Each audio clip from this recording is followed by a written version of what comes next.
గురుభ్యో నమః. నా మనసు సుఖాన్ని కోరుతుంది, దుఃఖాన్ని వద్దంటుంది. అదే సమస్య అంటారొకరు. దానికి గురుదేవులు దాంట్లో తప్పేముంది అన్నారు. మనసు ఎప్పుడూ దుఃఖాన్ని కోరదు. నువ్వు మనసువి కాదని, మనసును చూసేవాడవని తెలుసుకున్నప్పుడు ప్రతీదీ స్వీకరించగలుగుతావు. ఏది ఎలా జరుగుతుందో అలా చూడగలుగుతావు. దేనికి భయపడవు. నువ్వు అన్నిటినీ హత్తుకునే సాక్షి చైతన్యానివి. కానీ మనసును ఉక్కిరిబిక్కిరి చేసే ఆలోచనలు, భావాలు ఉన్నాయిగా అంటాడు ప్రశ్నకర్త. దానికి మహారాజ్ ఈ విధంగా సమాధానం చెప్పారు. అవి ఖచ్చితంగా ఉన్నాయి, కానీ జ్ఞాపకాలుగా మాత్రమే ఉన్నాయి. నేను ఉన్నాను అనే స్థితి ఎప్పుడూ ప్రస్తుతంలో ఉంటుంది. ఆ నేనులో లేనప్పుడు, నువ్వు జ్ఞాపకాల్లోకి, ఊహల్లోకి వెళ్ళినప్పుడు నీ మనసు నిన్ను ఉక్కిరిబిక్కిరి చేస్తుంది. కాబట్టి ఇప్పుడులో ఉండు. క్షణక్షణం ఇప్పుడులోకి తిరిగిరా అంటారు గురుదేవులు.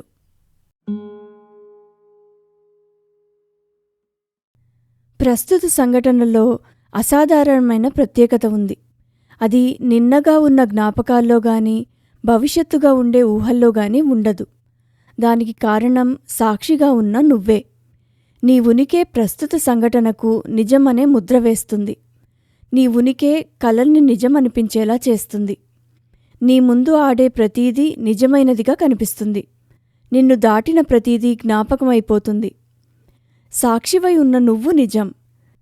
నీ పరిధిలోకి వచ్చేవన్నీ నీ నిజాన్ని తమకు ఆపాదించుకుంటాయి. కనుక అవి కూడా నిజంలా కనబడతాయి. సాక్షివై ఉన్న నువ్వు మెలకువ స్థితిలో ఉన్న శరీరాన్ని చూస్తుండడం వల్ల ఈ శరీరం, దాని పరిసరాలు నిజంలా కనబడుతున్నాయి.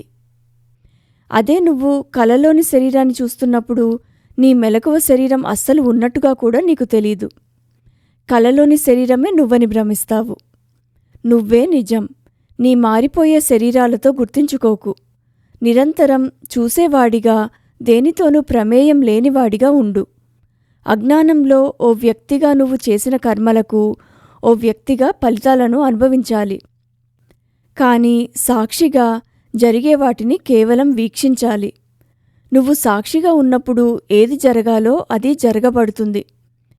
కోరిక, భయాలతో నువ్వు నీ జీవితమనబడే నాటకంలో జోక్యం చేసుకున్నప్పుడే నీ వాస్తవ స్థితికి దూరమవుతావు.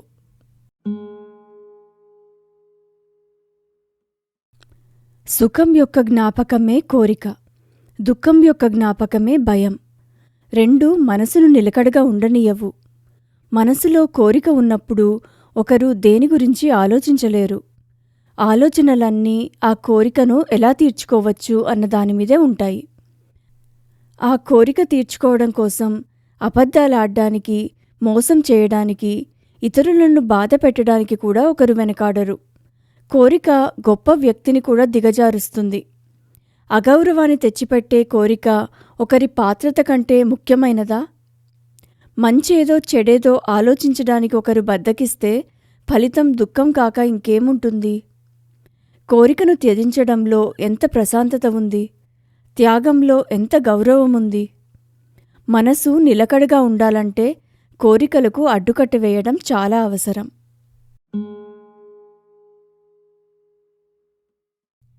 వేరు చేయడం, వ్యతిరేకించడం మనసు యొక్క స్వభావం. సముద్రంలో ఒక అల మరో అలను వేరుగానే చూడగలదు. ఎందుకంటే దాని పరిమితులు అంతకంటే చూడనివ్వవు గనుక. కానీ సముద్రంలోని నీరు అంతటా తానే ఉన్నానని చూడగలదు. నువ్వు ఓ వ్యక్తిగా చూస్తున్నంతవరకు నీ ఇష్టాయిష్టాలను పట్టుకుని వెళ్తావు. వాటికి అడ్డు వచ్చే వాటిని ద్వేషిస్తావు. రాగంలో, ద్వేషంలో జీవితమంతా గడిచిపోతుంది. ఎన్ని రకాల జీవిత కథలు అనుభవించినా సరే, నువ్వు ఓ వ్యక్తివన్న భావనను వదలకపోతే అవి అజ్ఞానంలోనే ముగుస్తాయి. వ్యక్తి యొక్క చిన్న దృక్కోణంతో నీ అనంతమైన ఉనికిని ఎప్పటికీ తెలుసుకోలేవు. వ్యక్తి అనే భావనను ఉపసంహరించుకుని నీవు సాక్షి చైతన్యంగా మెలగడం ప్రారంభించాలి. ఇక్కడ నాకు శ్రీరామకృష్ణ పరమహంస చెప్పిన ఒక మాట గుర్తొస్తోంది. దీపపు ఒత్తు సన్నగా ఉండాలి, అప్పుడది అడ్డదిడ్డంగా వెలగకుండా నిశ్చలంగా ఉంటుంది అని ఓ సందర్భంలో శారదామాతతో అంటారు. దాని లోతైన అర్థమేంటంటే, జీవితాన్ని ప్రశాంతంగా గడపడానికి నేను వ్యక్తిని అన్న అహం చిన్నగా సన్నగా ఉన్నంత వరకు సరిపోతుంది, అదే అంతా అన్నట్టు జీవించకూడదు అని.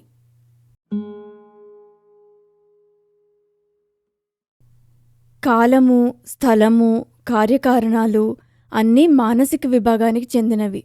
అవి మనసుతో పాటు పుడుతూ పోతూ ఉంటాయి అంటారు గురుదేవులు. దీన్ని కొంచెం విశ్లేషిద్దాం. మనం ఇప్పుడు నిలబడిన స్థలం మన మనసులో ఉంది అంటే మీరేమంటారు?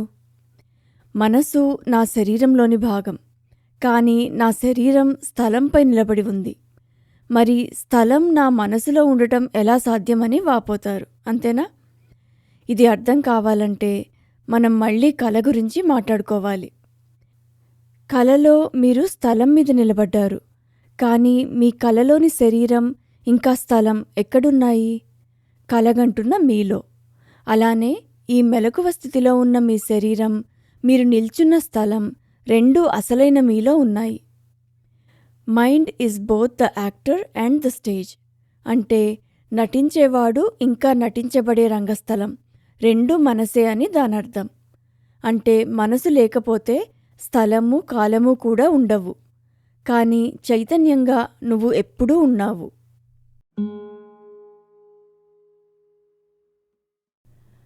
కోరికే నీ జన్మకు కారణం. అదే నీకు నామరూపాలనిస్తుంది. నువ్వు ఇష్టపడేది, ఊహించేది కోరడం వల్ల అది ప్రత్యక్షంగా నీవు తాకగలిగేదిగా వ్యక్తమవుతుంది. అలా ఈ ప్రపంచం సృష్టించబడుతుంది, మన వ్యక్తిగతమైన ప్రపంచం. మనం ఏదైనా ఎందుకు కోరుతాము? ఆనందం కోసం. కానీ మనకు తెలియందేంటంటే రూపాయికి బొమ్మ, బొరుసు ఉన్నట్టే ప్రతీదీ సుఖము ఇంకా దుఃఖంతో కూడుంటుంది అని. మనం కేవలం ఒకవైపే చూడటం వల్ల వస్తువులను, విషయాలను కోరుతూ ఉంటాము. రెండో వైపు దుఃఖముందని చూడగలిగితే కోరుకునే ముందు కాస్త ఆలోచిస్తాము. ఉదాహరణకు, ఒకరు ఎన్నో ఏళ్లుగా సంతాన భాగ్యం కోసం ఎదురుచూస్తుండొచ్చు. బిడ్డ పుట్టినప్పుడు ఆనందం, కానీ ఎదిగాక అతడు అప్రయోజకుడైతే మిగిలేది దుఃఖం. ఎంతో కాలంగా తన కూతురికి పెళ్లి కాలేదని బాధపడే తల్లిదండ్రులుంటారు. పెళ్లి చేయగలిగినప్పుడు ఆనందం, కానీ అల్లుడు ఆమెను కష్టపెట్టేవాడైతే దుఃఖం. ఎంతో ఇష్టపడి ఓ వస్తువు కొనుక్కున్నావు, ఆనందం. అది పోగొట్టుకుపోతే దుఃఖం. ఇలా నువ్వు దేన్ని కోరినా అది ఆనందం ఇంకా దుఃఖంతో కలిసి వస్తుంది. ఇది గుర్తుంటే నీ కోరికలను జల్లెడపడతావు. లేదంటే ఒక చిన్న అగ్గిరవ్వ పత్తిని దహిస్తూ గది మొత్తాన్ని మంటలతో నింపినట్టుగా నీ చిన్న కోరిక కూడా నీకోసం మొత్తం ప్రపంచాన్నే సృష్టించగలదు. అందులో సుఖదుఖాలను అనుభవిస్తూ పోతావు. రోగం, దుఃఖం, చావు నిన్ను భయపెట్టినప్పుడు బయటికి మార్గం వెతుకుతావు. అప్పుడు సద్గురువు వచ్చి దుఃఖం నుండి బయటపడే మార్గం నీ లోపలే ఉంది అని చెప్తాడు. అలా చివరికి నువ్వు రావలసినది నీ సాక్షి చైతన్యం దగ్గరకే.